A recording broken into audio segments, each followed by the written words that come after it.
Right, we're going to take a look at crafting in Defiance. Now, before we go too much further, I don't want to mislead you. You're not going to be stitching flak jackets together or assembling assault rifles. In Defiance, crafting is simply a weapon maintenance. It's based entirely on the action of optimizing weapons and making sure that those weapons are progressing in rating with you as your own personal eco rating increases through the game. You've got a variety of operations you can perform here, the most basic of which is breaking down weapons for arc salvage if you're running short on that stuff. You can attach mods to weapons, which means that you will need to create slots in your weapons first in order to be able to attach those mods. Also, you'll be able to retrieve mods that have been put into weapons as well. You may have some very expensive or very rare purple mods on your weapons that you want to hold on to and transfer over into new stuff as you progress through the game. You also have the ability to upgrade the rating of your weapon, obviously, and you can also upgrade the rarity of a weapon as well. So if you've got a green one that's doing enormous damage, for example, you can actually upgrade that to a blue weapon and create an additional option or attach an additional option to that weapon too. You can also reduce rating on a weapon as well. You may pick a weapon off or buy a weapon off a much higher player in the game. The rating on the weapon may be too high for you to use. Rather than wait for your rating to match that weapon, you can actually downgrade that rating as well so that that weapon's usable straight away. So we're going to add a mod to a weapon. I've got a sniper rifle good to go down the bottom here. It is an EMC sniper rifle. I'm going to double click on that, and straight away as that weapon loads in this window, you can see 4 slots down the bottom here. We've got a stock option, that's the butt of the weapon.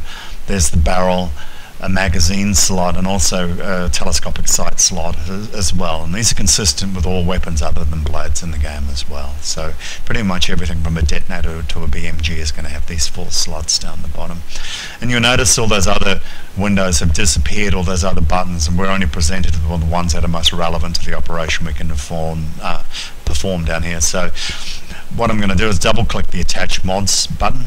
You'll see the 4 slots become available, and what I'm going to do is I'm going to add a sight to this weapon. So I've double clicked on the sight, and I've got this telescopic sight mod good to go sitting in my bag. So I'm double clicking on that, and down here in the bottom right you'll see that this button is lit up, which means that I can start this action. Now, for the record, I could go through here and find any other mods. I could do another additional 1, 2, even 4 mods if I wanted to, go through and basically throw all of these in and do all 4 of them at once.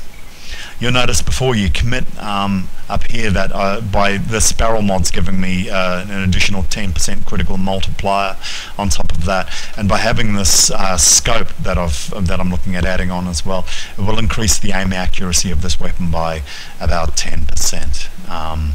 Plus the critical multiplier reflected by this has been updated down here as well, so I get a final result on what the weapon's going to look like. And you'll notice that this weapon's already got 2 reload options on it, so for a bolt action it's not too bad. So what I'm going to do is click Start Action. Are you sure you want to attach these mods? And I click, and it's done. Let's find that weapon again. Here we go, EMC sniper rifle. Now you see that these 2 slots have lit up. These slots have been filled with mods. These mods are now permanently attached to this weapon. If I want to change the status of this weapon later, I can either save the weapon and destroy all mods on it, which makes no sense because mods can be overwritten, or I can retrieve the mods but lose the weapon as well. So, for example, let's say I put my best mods on this weapon and the weapon became too expensive to upgrade and I found a better one later down the track. What I can do is click on the Retrieve Mods button. It will show me the 2 mods that I've got sitting in my bag, sitting on this weapon, sorry, that have already been attached. And also, I don't think I mentioned this in this last one, I'm looking at 40 arc salvage to perform this operation, and the last one, the cost of upgrading that weapon is 1437 scrip as well. So, but it's going to cost me 40 arc salvage, but I will get these 2 back, losing the weapon in the process of doing so. If I click on Start Action, that weapon's now gone from my pack, but the mods are there. You can see them. Simple. Now you'll also notice that almost every weapon you buy or pick up also carries an additional synergy with it as well. A synergy, long story short, is an additional set of properties that can be unlocked if the correct mods with the same synergy name are also attached to the weapon as well. So having a look at the spot disruptor on the right hand side, we can see the synergy on this is Quartermaster. Now we've already had a look at how to attach mods, but this takes mods to an additional level, kicks them up a step. Basically, you'll notice that most mods also carry a synergy as well. So if I was to attach a mod to a weapon that had the matching synergy name, I'll start to unlock these properties down here, and you'll see that there's 4 properties that can be unlocked. You've got a plus 5% reload, plus 10% reload. The third one is plus 50% reload on self-revive, and the fourth one is plus 100% reload on self-revive. So if I was to drop 4 mods onto this weapon, each of which conform to Quartermaster, I'd progressively unlock these properties as well as the properties of the mod and the properties of the weapon. So let's do this. Let's select this weapon. I'm going to choose add mods. So right now we're looking at this weapon here. We can see the Quartermaster synergy there. I'm going to unload this. I'm going to click on stock here, and you'll notice this external recoil reduction has a bloom reduction and a recoil reduction, but it's also the Quartermaster synergy as well. So I'm going to add that, and you can see the property as before has been lit up there. You can see what you're going to be getting for that. And what I'm going to do is just click on start action so we can see this. Just before I do, you'll notice there's no price for doing this. You already own all the components, and it's successfully attached. Let's scroll down and have a look at this disruptor now. First mod tab there has been lit up, and if I click on it, you'll also notice that this reload property has been unlocked as well. That first one's been unlocked. What I'm going to do is I'm going to attach my remaining mods. I've got a barrel, a magazine, and a sight here. Look at that, and you'll see all these green properties have lit up here as well, as per a normal mod being attached. These are still greyed out, but once I click start action and it's successfully attached, I'll scroll down to that disruptor, and the full synergy has been unlocked. Now you'll also notice that some weapons you pick up only have 1 or 2 synergies on them, and there are no mods out there in the world to put onto those weapons. These weapons need to be paired up with other weapons or shields or whatever the case may be that have the same synergy. There's a few down for the 7th Legion that require another matching item of that set. This armor Kuni, for example, it's only got 3, but if I have a shield and I have an assault rifle on my back somewhere, I'm not going to look for it, that has exactly the same synergy. Simply by equipping all 3 of those, I'll unlock all of those options, and that concludes synergies. About a month ago there was an excellent Halloween event that was happening on the server, and Hellfire weapons were dropping, blackened Hellfire ones. I was lucky enough to pick up this blackened Hellfire Fragger. It's a pump action shotgun, 16 rounds in the magazine, and I've fully modded this out with the Purge synergy that was unique to the Halloween event. It's got a nice critical multiplier stack on it. It's got an increased chance of setting enemies on fire with the fire nano effect it's got, and with the 4th option that was added on there, there's also an additional life steal on there as well. While I'm using this thing, it's recharging my ego power on a full reload.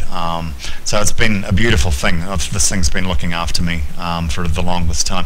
However, the problem I run into is the more effective this thing is, the faster my ego rating increases. The bigger the gap becomes between the rating on the weapon and my ego rating, which means that there's damage I'm missing out on just looking at this weapon. So what I'm going to do is I'm going to upgrade this weapon. I'm going to kick it up, its ego rating up by another 100 or so. So what I'm going to do is I'm going to select an item to modify. I'm going to find that blackened Hellfire Fragger, and again I've got the option to add mods to it. I can remove mods which would effectively destroy all these mods but keep the weapon, which is insane. There's no way I'm doing that. There's retrieve mods down here, we saw that before. I could also change the weapon mastery bonus, and I'm damn tempted to do that. That's probably the only thing on this weapon I'm not 100% pleased about. But what I'm going to do is I'm also going to look at these options down here. I'm going to increase the upgrade rating once, and that option costs 25, or I can batch upgrade, and this got increased. This option here got added about a week ago. There were some nice changes that were brought into the game. 25 per step in the operation, but it will cost me 50 all up. Each time I upgrade that rating, what it's doing is it's kicking that weapon rating up by 100, so it would go from 42.42 to 43.42 rating on that weapon, and I'm not quite at the stage I can add 200 on that yet. So we're going to do that. What I'm going to do, I've got that weapon selected, I'm going to upgrade the rating once. You'll see the price up here. I'm looking at 25 Arcforge. And just have a look at this. 1366 times 12 is what the weapon's offering. I click on that, bang, the operation's done. So as I mentioned, I had a look at the mastery bonus on this weapon here, and it's giving me an additional 2% ammo on a melee kill. It's not a melee weapon, it's not paired with a melee weapon. Melee in this game is really not a strength. So look, I'm going to do that. I'm going to change that option there. So I've got my Black and Hellfire Fragger selected. I'm going to change the weapon mastery bonus. Now, for example, this is now for the record, sorry, it's an expensive operation depending on the grade of the weapon, and it's also completely random, so there's a chance I could just get that 2% ammo on melee kill straight back on there. Again, as with every other operation, click the start action, 75 Arcforge later, that's done. And if I have a look at that weapon now, it's not mastered. I've got an option to take that through again and get a new mastery bonus on that, which on this weapon will not take long. Now for the last operation in this, I'm going to show you how to downgrade a weapon. Like I previously mentioned, you may pick up a weapon off a higher level player somewhere in the game, and while the weapon itself is great, you may find the rating way too high to use. I've got this VBI SS2 Ranger here. I traded this for an orange plate slicer weapon I picked up earlier today with another player with a much higher rating. So what I'm going to do is I'm going to take this weapon, I'm going to downgrade it so that it matches my ego rating. So down the bottom there, you see this only lights up if it's applicable. I've got a reduce rating option. This operation is extremely cheap. Out of all the possible operations I can run on this for Arcforge, this is the cheapest, and it's easy. Same drill. Have a look at the weapon there. It's all fully modded, fully ready to go. Click on start action. Yes. And as I scroll down, I can see that this Ranger now exactly matches my ego rating. There we go, it's fully equipable. I can use that. And that concludes crafting in Defiance.